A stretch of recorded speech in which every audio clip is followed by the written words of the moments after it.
Are you ready?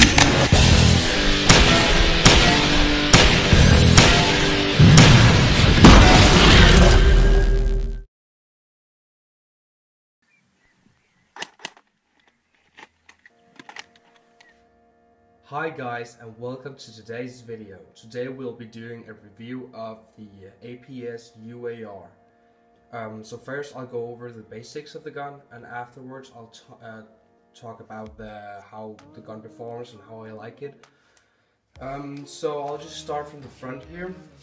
We have flash hider, a metal flash hider. It looks kind of cool. It looks new and interesting. And underneath there's a threading, but you need a really small Allen wrench to get to it. I haven't bought that yet, so I need to do that. Then moving to the front here, you have rails on both sides and on the top and bottom. The rails on the sides are made of metal, and you're able to screw them off if you want to. The rails on the top and the bottom are both a part of the upper receiver. Though they are made of plastic, and it's really annoying, I think. Then moving a bit further down on the gun, you have the mag release here, and it's ambidextrous. All you need to do to eject the mag is just push down on it, and it falls out. Then moving a bit forward here, you have a big trigger guard, so you're able to have large gloves on, or winter gloves.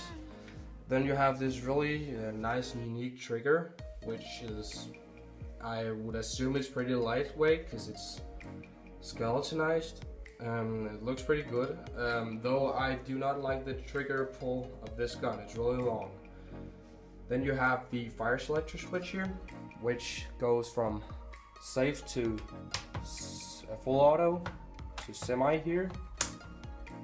I am not the biggest fan of the fire selector switch, because the fire selector switch sits all the way up here, which is kind of nice, you know, but it needs to move around some parts all the way down here somewhere in the gearbox, or around that area, and that's really annoying, because then you need to push or pull really hard on the selector switch to make it able to move.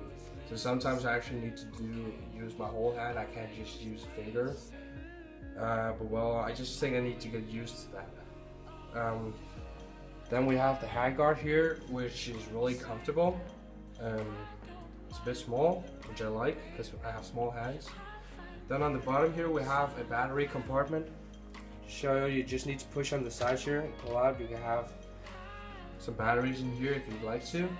I think it's a really cool element, especially if you're doing milsim games. But otherwise, it's just a gimmick, you know. Well, I think it's cool that they used the space they had to do something innovative in some way. Moving a bit back here, we have the charging handle here, which reveals the hop-up underneath. You just need to push back and forth in the hop-up to give it more or less hop. And the charging handle, you're able to move it to either side. To release the charging handle again, we have this release button here. Just push down on it and it moves forward again. Underneath here, we have another mag release for the mag here. And here we have the mag, which actually it's pretty nice. You get two mags for this gun. You get this small one, which I'm not sure how many rounds it holds. I think it's 150 to maybe 200.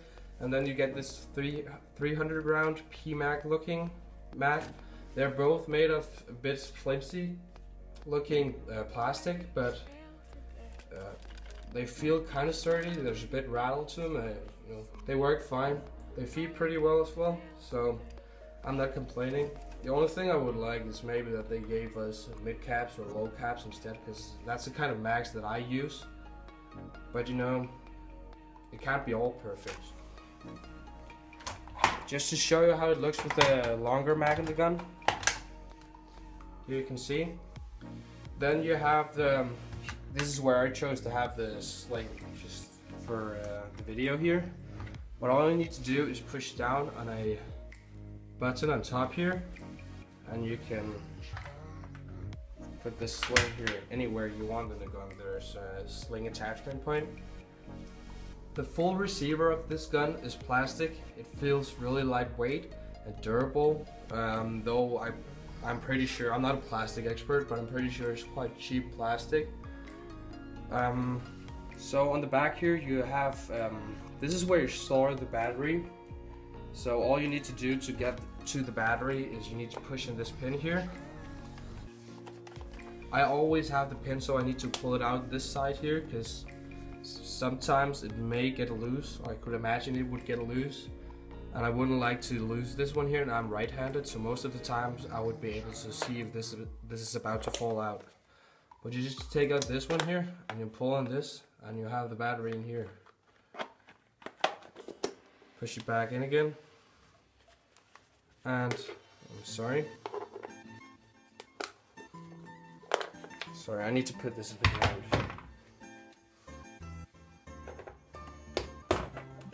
Just put the pin back in, and here you have the gun with the battery in.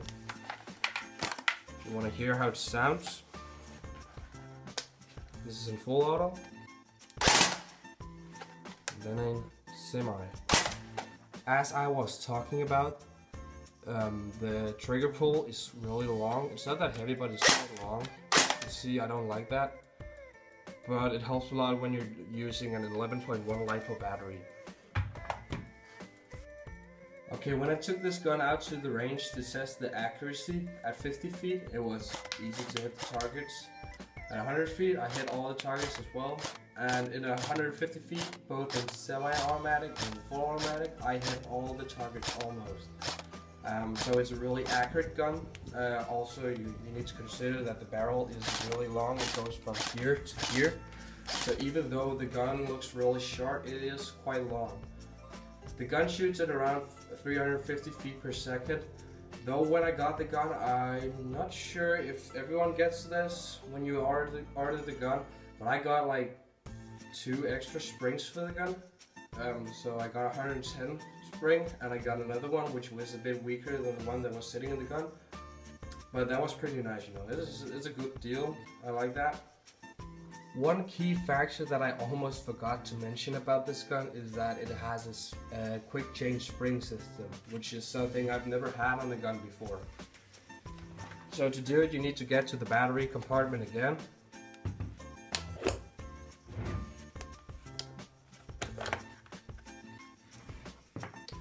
And as you can see here, all you need to do is bust this, tape this over here, and you need to use an Allen wrench, just twist it a bit, and you can pull it out slowly. Remember to be careful when you do it, though it's a really nice feature, I really like it. As you can see, the gun has no sights, so you can use the rails if you want to use it as sights, though I wouldn't really say it's the best sights ever. You should probably get a red dot or something, but you don't really need sights also, I think. I must say, as a final conclusion, I really like this gun. I really enjoy shooting with it, and it was really cheap.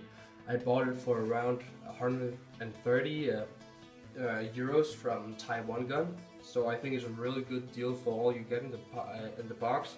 Just note that you don't get a battery with it, so you need to buy it also to make the gun work.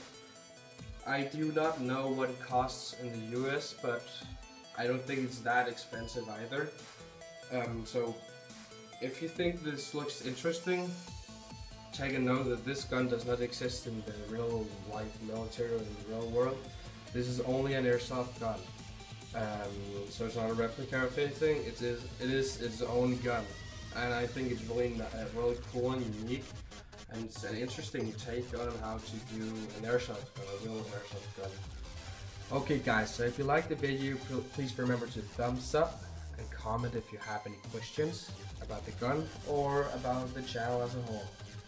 Also, if you want to see more of these types of videos or other airsoft related videos, please remember to subscribe to my channel, it really helps. So otherwise, have a nice day and see you guys.